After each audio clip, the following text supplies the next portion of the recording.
तो हेलो बच्चों, क्या हाल है आप सभी का? बहुत बढ़िया, अच्छा हाल चाल है।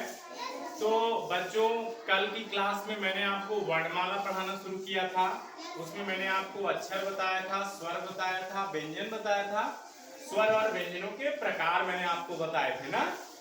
आज के इस क्लास में बच्चों हम लोग जो वर्णमाला हमने कल पढ़ा या स्वर या व्यंजन हमने पढ़ा, उसका उच्चारण स्थान क्या है, हम कैसे किस अक्षर को कहां से उच्चारित करते हैं, आज उसके बारे में मैं आपको इस क्लास में बताने वाला हूं। आई बात समझ में बच्चों?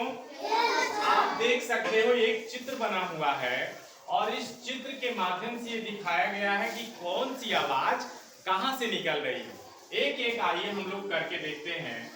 सबसे पहले देखो लिखा हुआ है नासिक्य, और ये नाक बना हुआ और नाक से इंगित करके यहाँ पे कुछ अक्षर लिखे गए हैं।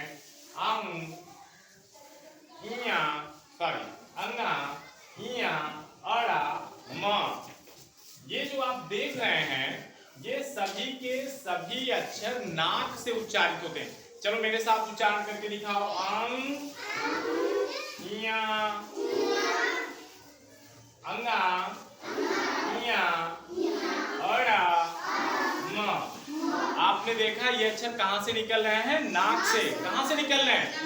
नाक से। बहुत बढ़िया। आगे देखेंगे दंत्य, ता वर्ग।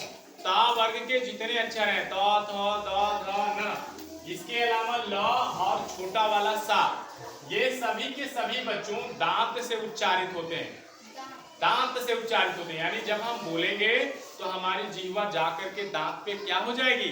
लड़ जाएगी। जैसे त, थ, द, ध, ल। समझ में आ रहा है? फिर देखेंगे मूर्धन्य। मूर्धन्य यानी मूर्धा, दांत के पीछे वाला हिस्सा। दांत के पीछे वाला हिस्सा, तालू और दांत के बीच का जो स्थान होता है वो मूर्धा होता है बच्चों। वहां से जो जो अक्षर निकलते हैं उनको मूर्धन्य कहते हैं। कौन कौन से अक्षर है बच्चों? आप देखेंगे री है, ट वर्ग के सभी अक्षर ट, ठ, ड, ढ, अड़ा। इसके अलावा देखो अड़ा, ये वाला जो कि द्विगुण व्यंजन है, अड़ा, ढा, र और मूर्धन्य सा, ये सभी के सभी बच्चों कहां से निकल रहे हैं? मूर्धा से निकल रहे हैं। आप आगे देखेंगे दंतोष्ठ, जो वा अक्षर है वा, वो दांत और ओठ की सहायता से बोला जाता है। दांत और ओठ की सहायता से। जैसे आप उच्चारण करिए वो, जैसे ही आप बोलते हैं वो, आपके ओठ और दांत आपस में सट जाते हैं। वो। आगे देखेंगे ओष्ठ, ऊ, ऊ, बड़ा ऊ और छोटा ऊ, साथ में पा वर्ग के जितने अक्षर हैं प, ब, भ, म, सब के सब बच्चों ओठ से बोले जाते हैं। आप देखेंगे ओठ सट जाएगा। प, फ, ब, भ, म, उ। तो कहीं ना कहीं ओठ की सहायता से ये उच्चारित हो रहे हैं। आगे देखेंगे कंठोष्ठ। कंठ और ओष्ठ, कंठ बच्चों हमारा ये है जहां से आवाज निकलती है, ये कंठ है। यहां से हम जो अक्षर निकालते हैं कंठ और ओठ की सहायता से, उसको हम कंठोष्ठ कहते हैं।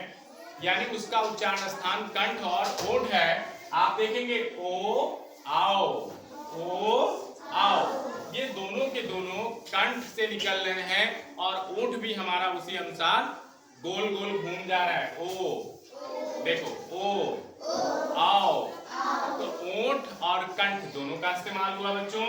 फिर देखेंगे कंठ, केवल कंठ का इस्तेमाल होगा। केवल कंठ का इस्तेमाल जहां हो रहा है उसको हम कंठ वाले अक्षर कहते हैं। जैसे अ, आ और क, ख, ग, घ। इसके अलावा ह, ये सभी अक्षर कंठ के अक्षर माने जाते हैं। आगे देखेंगे बच्चों कंठ तालव्य। कंठ तालव्य, कंठ और तालु दोनों का प्रयोग जहां पे होता है बच्चों, उसको कंठ तालव्य कहते हैं। यहां देखेंगे ए, आए, ए का उच्चारण करते ही कंठ से हमारी आवाज निकलती है। उच्चारण करते ही, कंठ से आवाज करते ही, जब आप कंठ से आवाज करेंगे ए, बोलिए ए, आए।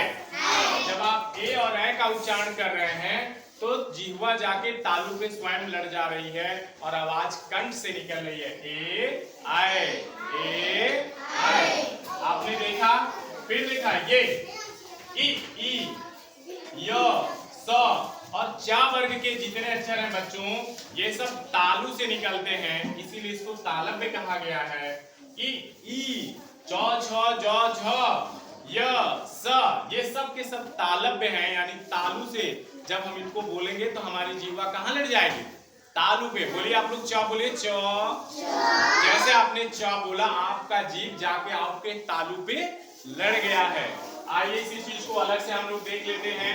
एक सूत्र है बच्चों, आसु विसर्जनीयाम कंठा इचु यशानाम सालु ऋतु रसानाम मूर्धा ऋतु लसानाम दंता उपमध्यनेयाम मोष्ठो एदैतो कंठ तालु ओदैतो कंठोष्टम इयमणानाम नासिका नासिकाम अनुस्वारस्य वकारस्य दंतोष्ठो। आप देखें, अ से लेके क ख ग घ अंगना ह आहा, ये सब के सब कंठ से निकलते हैं। ई चौ छ ज झ य स, ये सब तालु से। रि रि टी ट ट ड ढ अण र, ये सब कहीं ना कहीं मूर्धा से हैं। इसी तरह से रि त थ द ध न ल सा, ये सब दंत से उच्चारित होते हैं। उ प प भ म, ये ओष्ठ से उच्चारित होते हैं। कंठ और तालु से ए ऐ, कंठ और ओष्ठ से ओ ओ। फिर आप देखेंगे नासिका से या अंग अणा नाम, इसी प्रकार जो अनुस्वार है, अंग जिसको कहते हैं, वो भी नासिका से निकलती है। साथ में जो ओ है बच्चों, ये वह जो अक्षर है, ये कंठ और ओष्ठ से निकलता है। तो इस प्रकार से आप देखेंगे सभी अक्षरों का उच्चारण स्थान हमको यहाँ देखने को मिल रहा है। साथ ही उसी चीज को मैंने यहाँ पर अलग से करके दिखा दिया है। आप इस चित्र के माध्यम से एक बार देखिए कि कौन सी अक्षर की कौन सी ध्वनि कहाँ से निकल रही है, और देख करके समझने का प्रयास करिए। आज की क्लास आपको कैसी लगी बच्चों?